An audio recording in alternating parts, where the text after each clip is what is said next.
Om Shanti. Good morning. साकार मुरली 2 अक्टूबर 2021। बाबा का मीठा मीठा लेटर हम मीठे मीठे बच्चों के मीठे मंथन के लिए। मंथन शुरू करने से पहले आनंद के सागर शिव बाबा का वरदानी हाथ अपने सर के ऊपर महसूस करते हैं और उनकी आनंद भरी किरणों के नीचे बैठ जाते हैं। एकदम आनंद विभोर हो जाएं और जितनी देर मुरली मंथन सुनेंगे करेंगे उतनी देर उन किरणों का अनुभव करते रहेंगे। मीठे बाबा ने कहा, मीठे बच्चे, अब इस मृत्यलोक का अंत है। मृत्यलोक नाम ही है, तो मृत्यलोक कब तक रहेगा जहां आदमी मर मर के जिएगा। आज कैसा जी रहा है आदमी?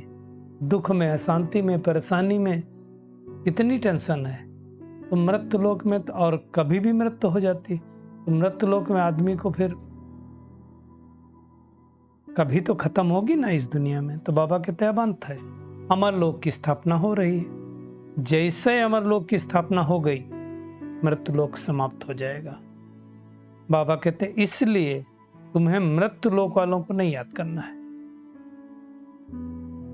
है ना, क्योंकि उनको अगर याद करेंगे तो उनके तो संकल्प कैसे हैं निगेटिव, उनके वाइब्रेशन कैसे हैं निगेटिव, तो हम भी निगेटिव हो जाएंगे।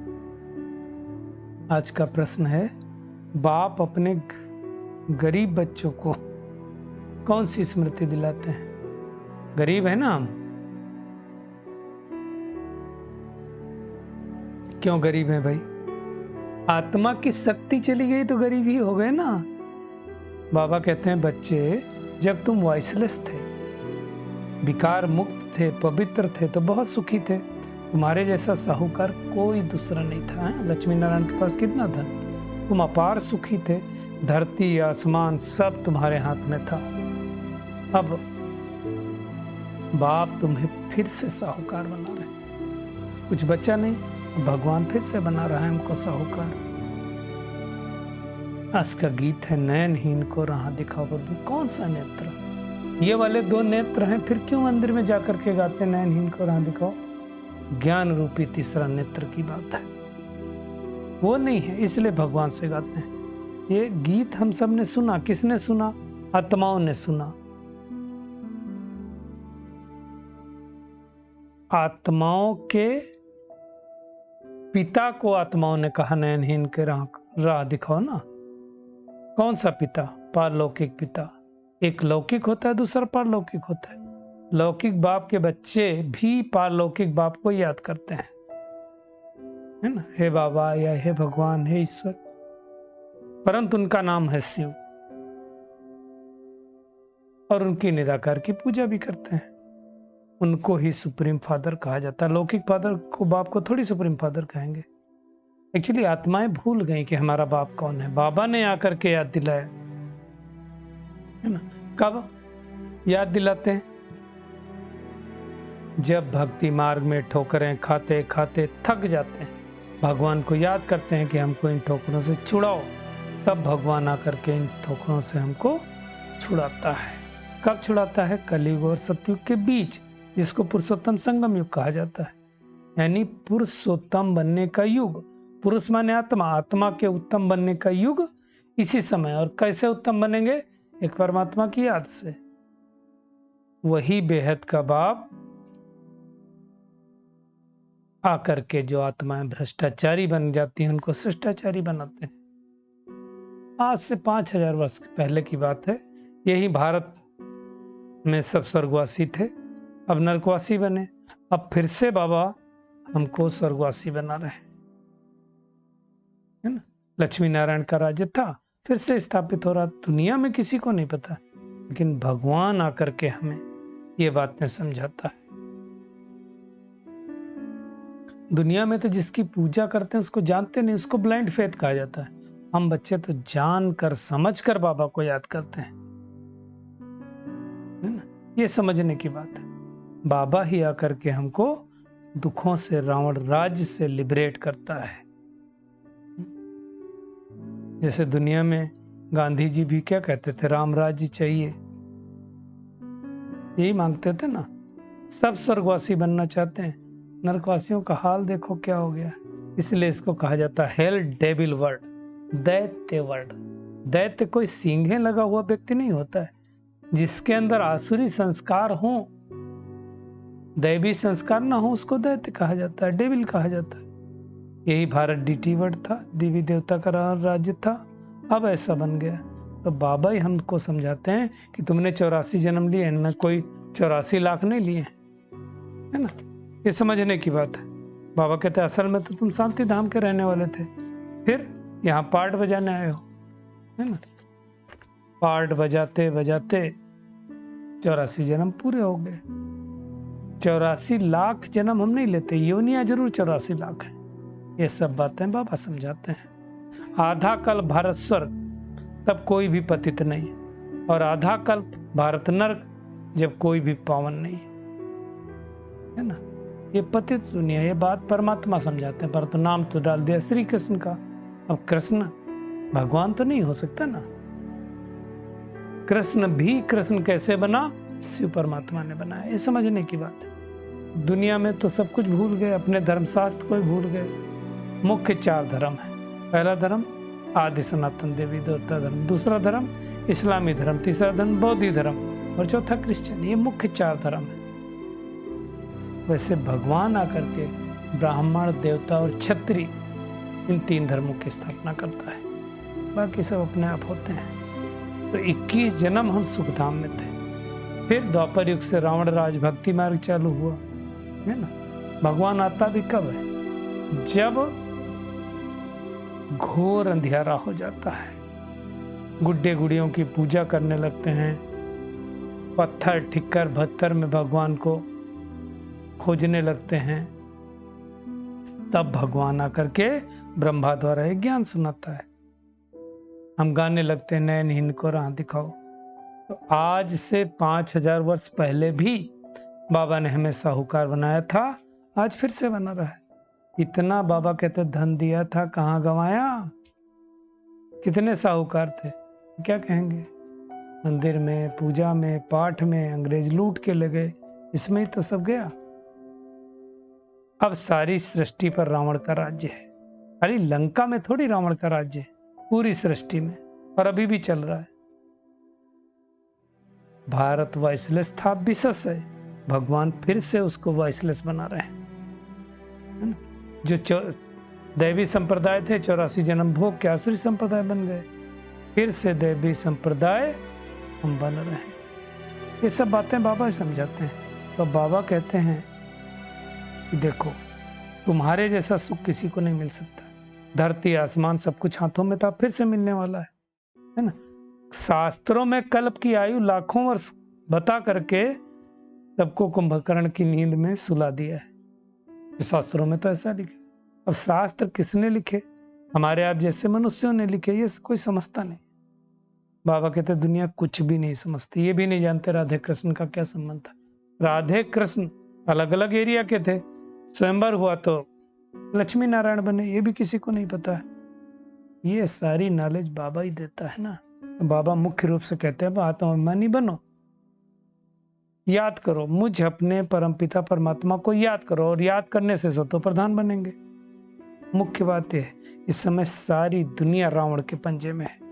भगवान परमात्मा ईश्वर जिसको पुकारते हैं, वो सारी दुनिया को 5 विकारों रूपी रावण की कैद से छुड़ाता है। सब शोक वाटिका में ना, बाबा शोक वाटिका लेकर के जाता है, गाइड बन करके ले जाता है, क्योंकि हमको रास्ता तो पता नहीं है ना। अब बाबा फिर से स्वर्ग बना रहे, है ना।